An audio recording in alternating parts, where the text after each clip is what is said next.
KUGAN CASSIUS Rifle TV in association with Macklin Gym Marbella. Cheers, thanks for everything. Thank you, Zess. Thank you very much.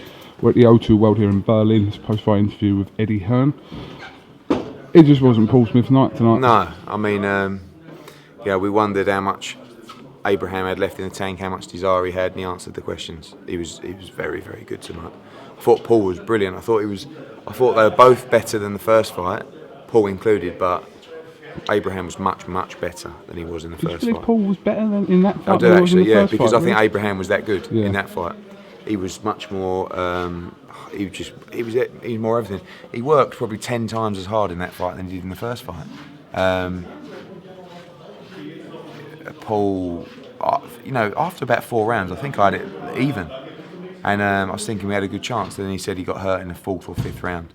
And Abraham had a really good stretch of like 5, 6, 7, 8, 9. I think I only gave Paul like 1 round in that whole stretch. And I think I gave Paul, I can't remember 11. I think I gave him about 4 rounds, 5 rounds max. But the scoring was bang on. Credit to Abraham, he's a great champion. Credit to Paul Smith. I'm really proud of him, the way he's conducted himself. Didn't moan after the first defeat. Got on with it, gave it everything. And it didn't come off, but he's a top man, lovely family, and I'm pleased to have provided him with back-to-back world title shots. He says he doesn't want to drop back down to domestic level. I think it's difficult. Difficult to drop to domestic level when you've had 2 good challenges for the world title, both times never outclassed.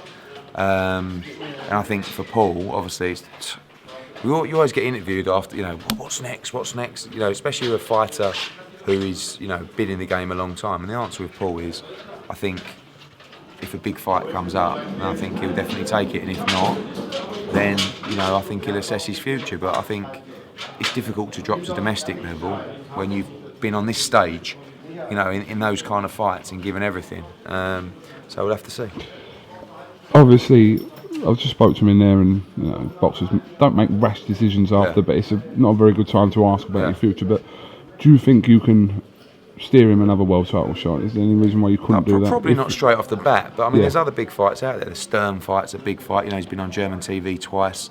If Abraham fights Stieglitz, then the Stern fight is a big fight for Paul Smith. Or even if Abraham fights Stern, the Stieglitz fight might be there. I think he's in a nice position where he can go now and chill out. He's got a great job doing bits for Sky as well, and he can wait and see. And if a great opportunity comes up for him, he's certainly fit enough and fresh enough to fight again, 100%. But we'll have to see, what materialises. Word on Josh Warrington, corner chuck the tail win. I probably spoke to you about this actually earlier on, but brought a lot of support over this. And do you know what? People. I saw a few tweets like, "Oh, they were singing." Lads on tour, and obviously people have a drink, but they created a great atmosphere. And I want to really thank everyone that came over. And people get carried away when on trips, and but ultimately the support for Josh, and by the way, the support for Paul Smith was absolutely brilliant tonight. Not just from Scousers, but from Leeds fans as well, who stayed and supported him. And it felt as one. It was a great atmosphere when he walked in. The anthems. It was a really great night, and he really, really appreciates it, and I appreciate it as well. Because at the end of the day, it's one thing buying a ticket. It's another thing jumping on a plane, paying for a plane ticket, hotel, taxis.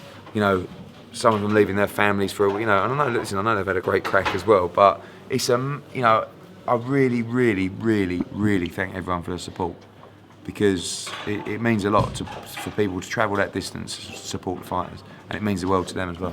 April the 11th, watch out. I heard your comments about David Price you made on Sky tonight. A little bit harsh. I was just being honest, you've got to understand. I watched the fight, right?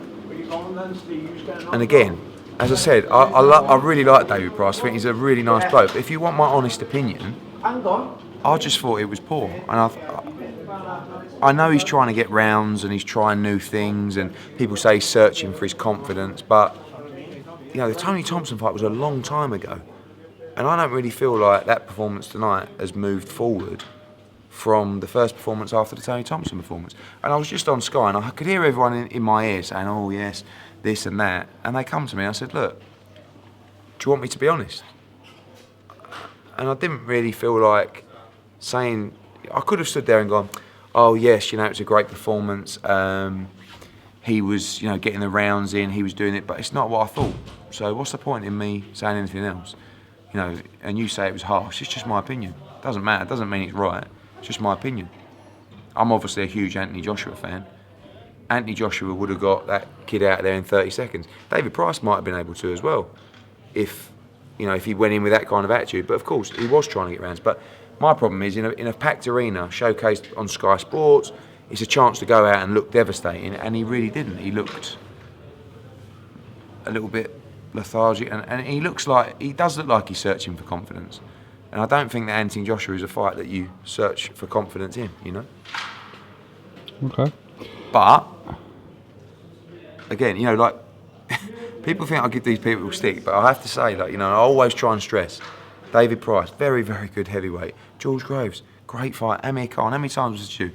Brilliant fighter. What he's achieved in his career, multiple world titles. But I'm a fan too, and I'm just giving my honest opinion. And my honest opinion was, and judging by the response on my Twitter, was that it wasn't a great performance. And I would have said the same if it was my fight. You know, I mean, you know, they criticised John Ryder the other week mercilessly for his performance. And, you know, I know if it's not a great performance, it'll be said, but it's just my opinion. I don't think it was a shocking performance. It was just a bit like, what did you think? Were you going to sit on the fence? Or? No, I wasn't sit on the fence. I just thought it was a cautious 3 or 4 rounds where he maybe didn't need to be against an opponent like that. But job done in 5 rounds, yeah. I don't know. I'm not like, I mean, it's no big controversy. Like, it was terrible, it was this. I just watch him thinking, I'm not really that impressed. Maybe that's a better way I just wasn't that impressed. I did tell Dave. Okay. I did. I walked past him. Dave, just to let you know, I gave you a bit of stick. He went, oh, what?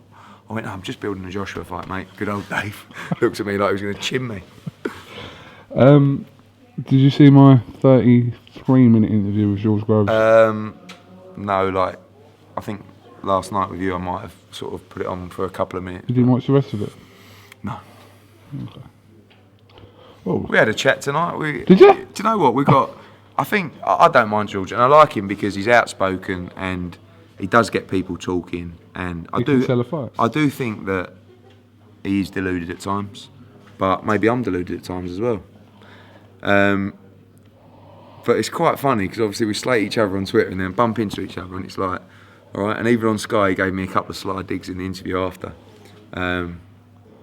But you know, he does know how to sell a fight. And so what was the conversation then? Tonight? Yeah. He was sitting one down from me on in the Abraham fight, and we were just talking there. And then afterwards, I just said, on Sky, he said, you know, obviously the WBC have given Anthony Durrell the extension. Eddie said everyone knew apart from me, but I was CC'd on the emails as well. I said I should have told you really. And then he said, and Eddie's got like loads and loads of great super middleweights, but I'm the only one he talks about. But it's all banter. There's no animosity there, hard feelings with George. I like him, but I just think he makes some bad calls sometimes. I think he should have fought James DeGale. It would have been a great night and a great fight, and he would have made a lot of money. But what are you smirking at? Nothing. I wanted to see the fight as well. Anyway, what do I know? All right, well, not a lot is the answer. There's no need for that. Well, it's been a long 4 days. Have you enjoyed yourself? It's been interesting. Shout out to Martin Murray as well. I just caught the back end. I mean, it was big set of bollocks. It was got, tough to watch at times, but he is one tough, brave man. Oh, it was last couple of rounds were. Right, thanks. Cool. Eddie, thanks for talking to IFL TV and. What? Come here. This is Paul Smith Jr. He's an absolute legend. Been on before. But the problem is he keeps getting gravy down him. Look. Oh, Smith, son. I'll kill you. Thanks for talking to IFL TV. Right, mate.